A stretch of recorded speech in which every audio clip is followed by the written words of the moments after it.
Over on Bachelor's Walk you'll find a small shop which is a real Aladdin's cave. In it you'll find every size, shape and colour of bead. Small ones, chunky ones, crystals, gemstones. This treasure trove is the life's work of one Dublin woman and it's called the Yellow Brick Road. Follow the yellow brick road? Follow the yellow brick road. Follow the yellow brick road. Follow, follow, follow, follow, follow the yellow brick road. I'd started beadwork when I was 12. I went into the Dandelion Market, just as inside the door on the right-hand side. There used to be a bead vendor. I was absolutely smitten, straight off. 50p could get me from my house back home and enough for a packet of beads. I'd also bring some breadcrumbs for the ducks. So that used to keep me entertained as a teenager. One day I said to my husband, gosh, I find it difficult to get the supplies that I want. I'd love my own shop. So he said, well, look, why don't you look into it? So I didn't need to hear that twice, so that's exactly what I did. These are some of the semi-precious stones, the gemstones that we keep in stock. As you can see, we have a beautiful array of different types, shapes and sizes of gemstones. And they arrive to us and we buy them. We had over a metric ton last year of gemstones. This is malachite. What people do is they buy these from us. This is actually €24 for these. You might actually make 2 necklaces out of that. You see that in the shops, it might end up being €100. Apparently Cleopatra used to have this ground up and she used to wear it as eyeshadow. Rose quartz, it's a really gentle colour. Amethyst, another very, very popular one. This is aquamarine. Along here as well we have lots of different minerals and I would say some of the weird stuff. These are shark's teeth.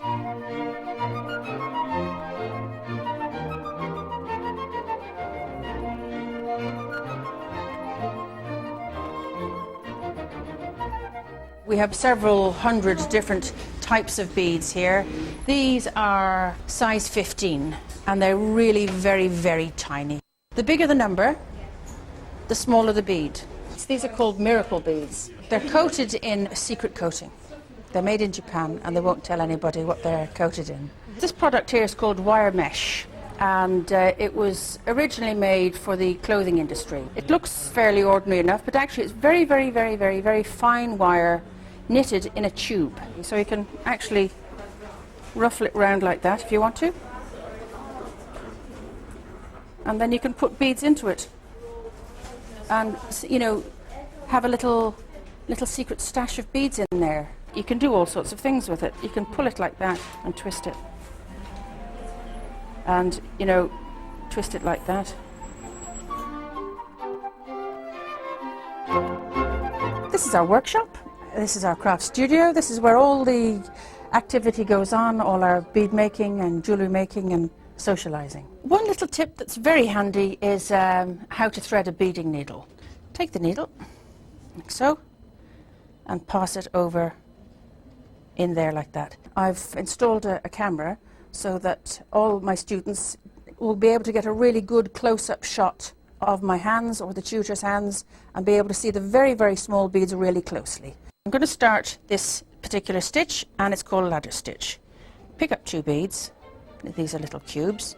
Now you're going to pass the needle up through the first bead, like so, pull that through, pass the needle back in through the second bead and that attaches the 2 beads together. Now I'm ready to put on the next bead, which is bead number 3.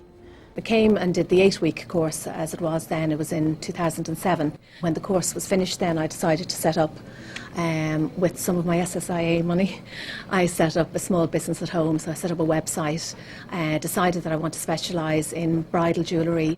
I'm working on a piece at the moment. This is for a mother of the bride, so it's a bespoke piece. Her outfit is grey silk with white little detail and we decided then to pull in, she's going to use these sort of ice blue accessories in her fascinator. I had a bride who came to me who wanted an Audrey Hepburn type necklace and I said to her I'd see what I could do. So I bought this piece, it's actually a crystal brooch, and then worked on the idea from there. I did the 6-week advanced beadwork course with Stacey and It's working with these little seed beads here and a needle and your thread.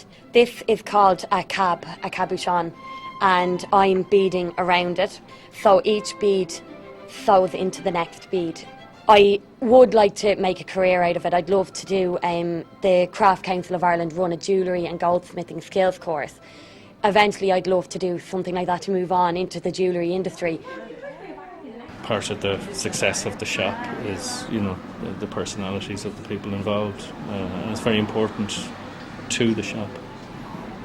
I feel now that this is really my destiny in life. This is what I was meant to do. And Stacey's jewellery classes restart this week. Her details are on our website.